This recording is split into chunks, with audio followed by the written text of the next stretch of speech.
Alhamdulillahi Rabbil Alamin. Innal hamdalillahi nahmaduhu wa nasta'inuhu wa nastaghfiruh wa na'udzu billahi min syururi anfusina wa sayyiati a'malina.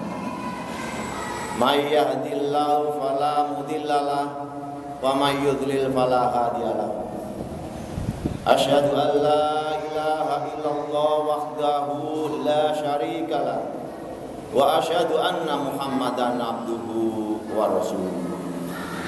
Allahumma shalli wa sallim ala sayyidina Muhammad wa ala alihi wa ashabihi wa man tabi'ahum bi ihsanin ila yaumiddin. Ya ayyuhalladzina amanu ittaqullaha haqqa tuqatih wa la tamutunna illa wa antum muslimun. Para jamaah yang berbahagia, marilah kita selalu meningkatkan takwa kita kepada Allah Subhanahu wa taala dengan menjalankan semua perintahnya dan menjauhi segala larangan. Para jamaah yang berbahagia, memaafkan kesalahan orang lain membuat tubuh kita sehat lahir dan batin. Para jamaah yang berbahagia, salah satu sifat mulia yang dianjurkan dalam Al-Quran yaitu memaafkan kesalahan orang lain. Surah Ali Imran 133. A'udzu billahi minasyaitonir rajim. Bismillahirrahmanirrahim. Wasari'u ila maghfiratin mir rabbikum wa jannatin 'arduhas samawati wal ard uiddat lil muttaqin alladzina yunfiquna bisyarra'i wad dharra'i wal kadhiminal ghaidha wal 'afina 'anil nas wallahu yuhibbul muhsinin.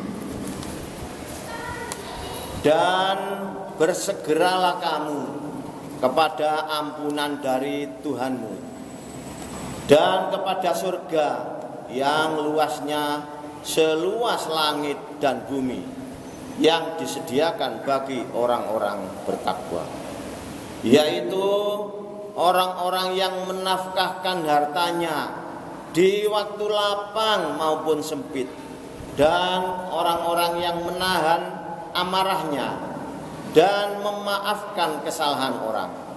Allah menyukai orang-orang yang berbuat kebajikan. Surah Al-A'raf 199.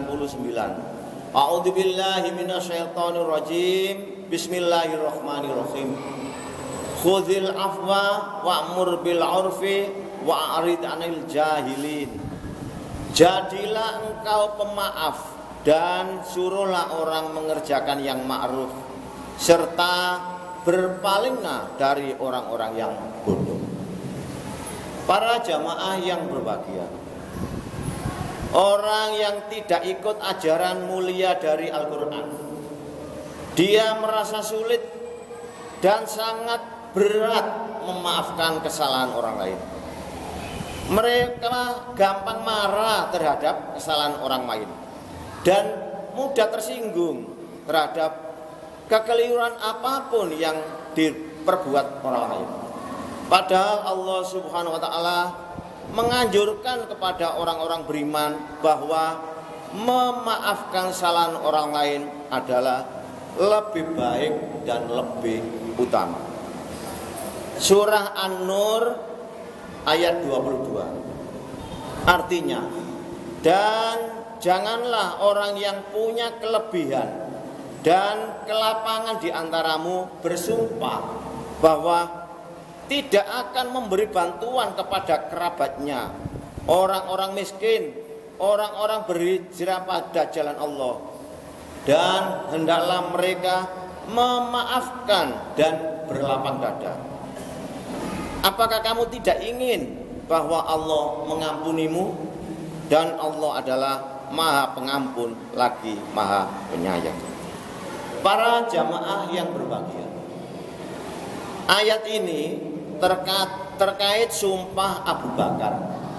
Ketika beliau bersumpah tidak akan memberi apapun kepada kerabatnya dan orang lain yang terlibat dalam menyiarkan berita bohong, berita hoax tentang Aisyah binti Abu Bakar.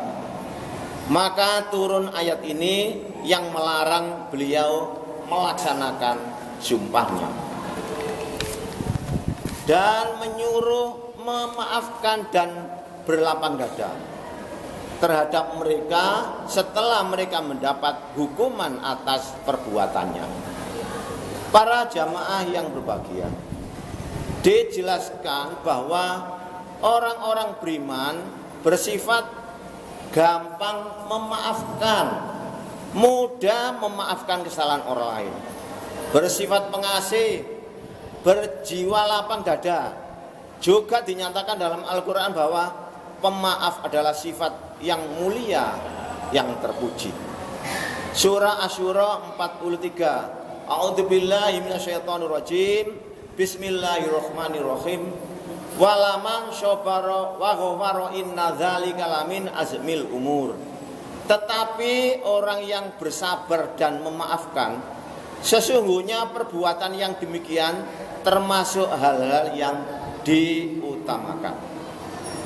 Para jamaah yang berbahagia, Surah At-Taghabun ayat 14. Hai orang-orang mukmin, sesungguhnya di antara istrimu dan anak-anakmu ada yang menjadi musuh bagimu.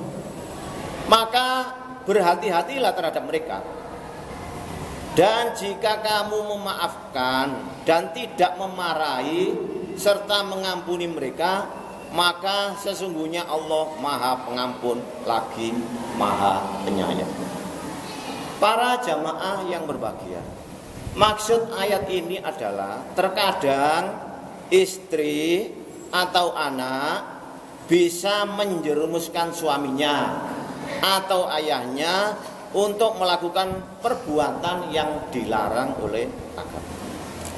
Para jamaah yang berbahagia, menurut penelitian para ahli, orang yang mampu memaafkan kesalahan orang lain, dia menjadi lebih sehat jiwanya dan fisiknya. Orang-orang yang diteliti menyatakan bahwa penderitaan mereka berkurang setelah memaafkan orang yang menyakiti mereka. Penelitian juga menunjukkan bahwa orang yang belajar memaafkan kesalahan orang lain akan merasa lebih baik. Tidak hanya sehat batinnya, tapi juga sehat fisik jasmaninya. Gejala sakit jiwa, misalnya sakit pinggung, stres, tekanan jiwa, sulit tidur, sakit perut, sangat berkurang. Bahkan ada yang sembuh total pada orang yang mampu memaafkan kesalahan orang lain. Memaafkan kesalahan orang lain itu membuat kita tetap sehat dan sebuah sikap mulia yang harus diamalkan oleh orang-orang beriman. Para jamaah yang berbahagia, orang yang sedang marah, detak jantungnya meningkat melebihi batas yang wajar, menyebabkan tekanan darahnya pada pembuluh nadi membesar. Dia mungkin terkena serangan jantung. Semua hasil penelitian menunjukkan bahwa kemarahan itu pikiran yang merusak kesehatan manusia. Sedangkan memaafkan kesalahan orang lain, meskipun pada awalnya terasa berat, akan menyehatkan lahir dan batin.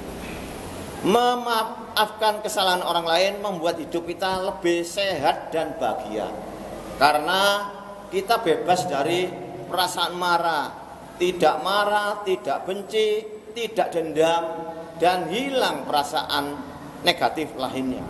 Sehingga hidup kita menjadi lapang, nyaman, dan sejahtera. Para jamaah yang berbahagia, bagi orang beriman, tujuan sebenarnya memaafkan kesalahan orang lain itu untuk mendapat keridhaan Allah Subhanahu wa taala.